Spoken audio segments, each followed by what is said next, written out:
Good morning and welcome to Arsenal Domination. And it's a lovely Sunday morning when you can record a video off the back of a huge win for Arsenal. It ended at Selhurst Park, Crystal Palace 1, Arsenal 5, as I'm sure you're all aware by now. And it's a much needed win and crucially a much improved performance from Arsenal. It was a real attacking intent that built on that second half performance on Wednesday against, ironically, Crystal Palace. Um, a change side again. I don't think that's necessarily a surprise. Arsenal made a lot of changes for the home cup tie in midweek.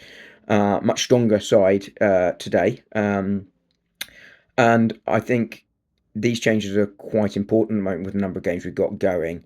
And maybe after a few years, it's a bit of acknowledgement from Mikel Arteta that it's needed when you have these long seasons with a lot of games that you need to make sure everyone feels involved, everyone plays a part, um, and that you get rest for those big players. The likes of Rice and Saka played a lot of minutes last season, Havertz too. And you can see it at times this season. Rice, starting to find a bit of form now after a bit of a rest.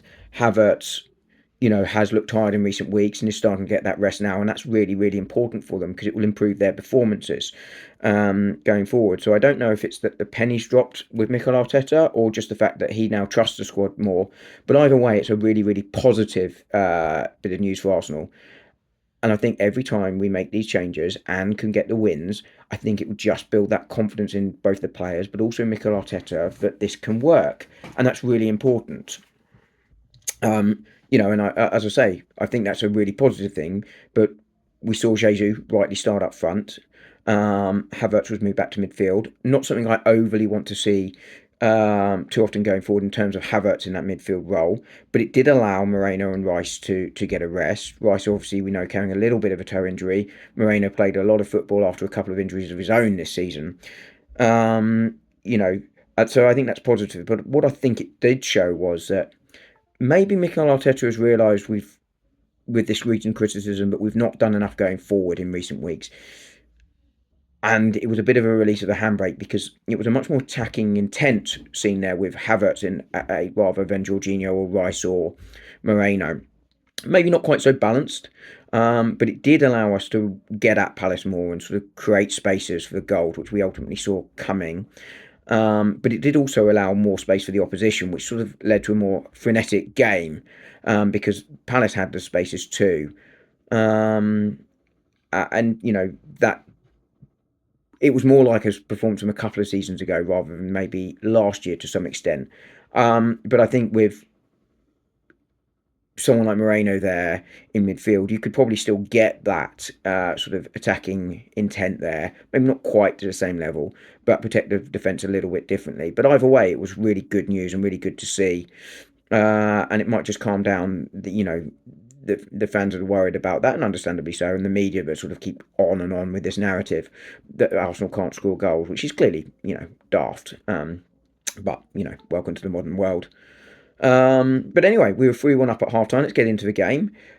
Jesus got us underway. Saka, he got into space on the right, put a lovely little cross in. It caused all sorts of problems for Palace, and it worked its way to Jesus at the far post, who tucked it in, completely unmarked, which was a characteristic of the game. Jesus constantly finding space. You can just see the relief that Wednesday had on him and his performance, and carried it on today.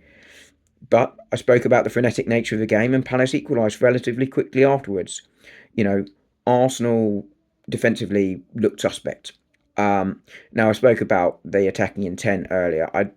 You can argue, and understandably so, and I think there's some truth to it, that meant there was more space going forward, and that meant the defence struggled. But I think the bigger factor here was that a couple of individuals had shaky games. They particularly, the imperious William Saliba, who was at fault for this goal. I think he backed off Sarr too far. Partey didn't cover himself in glory. I think he could have done more to support Saliba in that moment. And Sarr put a lovely finish into the far post. And, just while I'm on Saliba, look, I'm not going to throw him under the bus too much. He's a fantastic defender, one of the best in the world, no question. But he did have a difficult game. And I think that added to that sense of Arsenal being shaky in the defence. And I'm not worried about that going forward. I was more worried about the attack. That remains the case. I think that defence is still very, very good. But you can see how important he is, that when he plays badly, it can impact the whole team. But, that's by the by. So at this point, it's 1-1. And you're thinking, okay, Arsenal, what have you got? What's your mentality? Have you really started to recover, or are we going to see you kick on like we did last season when we saw setbacks last season? We often overcame them, and it was the latter. We did show what we were worth, and we got back in front. Set piece FC. Corner came in.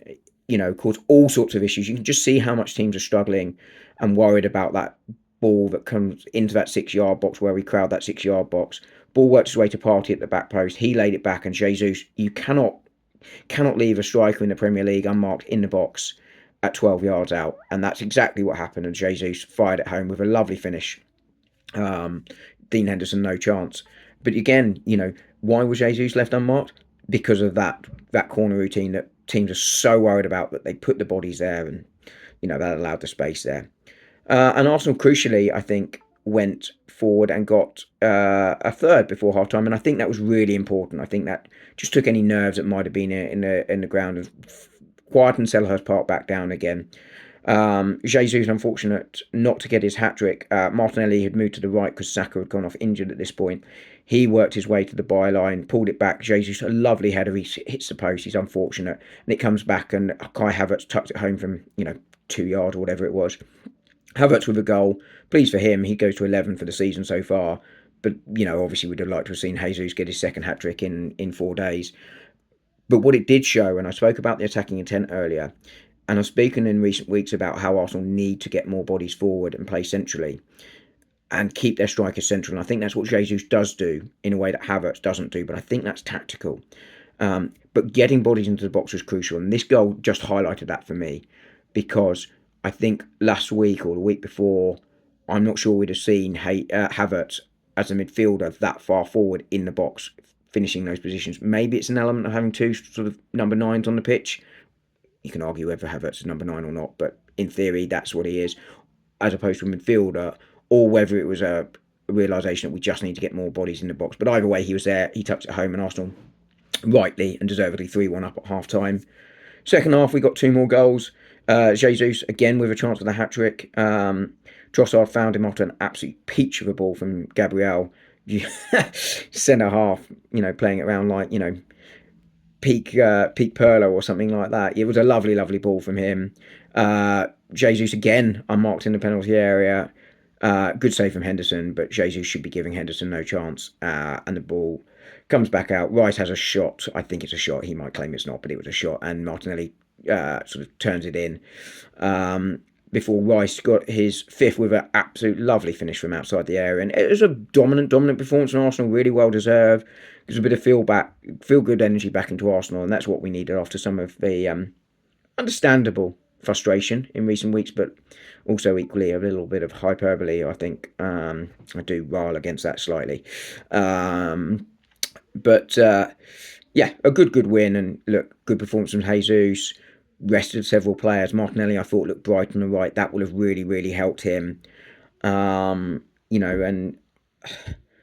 it's the 6th time in 2024 that this side has put 5 goals or more away from home in all competitions. That's a record for a side that can't score goals.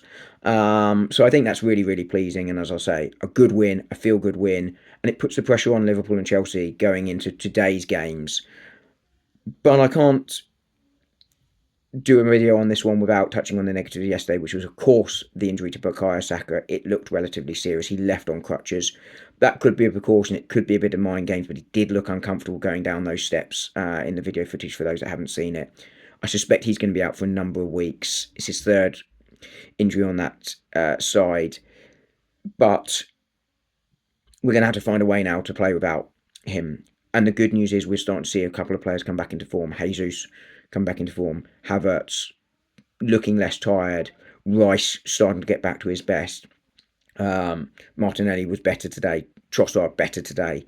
Sterling, I didn't think it was as bad as people are saying he was on Wednesday. And I think if he scores that goal, that would have made a big difference. Still probably doesn't preclude the fact that Arsenal are forward light.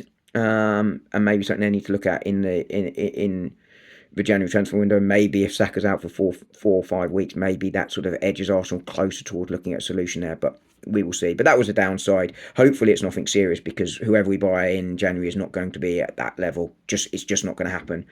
There aren't many out there that are at that level, and they're certainly not going to be available in January. But hopefully, he will be better soon. And as I say, that was one negative on the day. Just quickly before I go, I just want to have a quick pop at a couple of people, to be honest. A few weeks ago, Arsenal were written completely out of the title. Now, that may well be the case. Okay, Arsenal may well not win the title. But we're seeing the same people in the media, on social media platforms, etc., 3 weeks ago, whatever it was, going, Arsenal out the title race, absolutely unacceptable, this team's trash, all of that sort of stuff, it's gone. And then yesterday doing a complete 180 because we won a game, right? We drew 2 games. I get it. I get the frustration. I 100% get it. I share that frustration. But 1 game or 2 games do not, for me, at this stage of a season with over half a season left, mean that anything is done or dusted at this point. A run like a Manchester City, you can make that case and go, do you know what? They're probably gone now. If you got your view, I think you need to stick to it unless the evidence massively changes. At which point, if the evidence changes, and look, I could be sitting here in April, May saying, I was wrong. I thought Arsenal would win the league. I thought Arsenal could still win the league, and they don't win the league. You will sit here, and you can come back to this and call me out if I don't do it, and say in April, May, I was wrong. Arsenal didn't win the league. Because evidence will change. And maybe come March, I will be sitting here going, do you know what? It's gone, guys, because we're now still 8, 9, 10 points behind, whatever it is. But not now.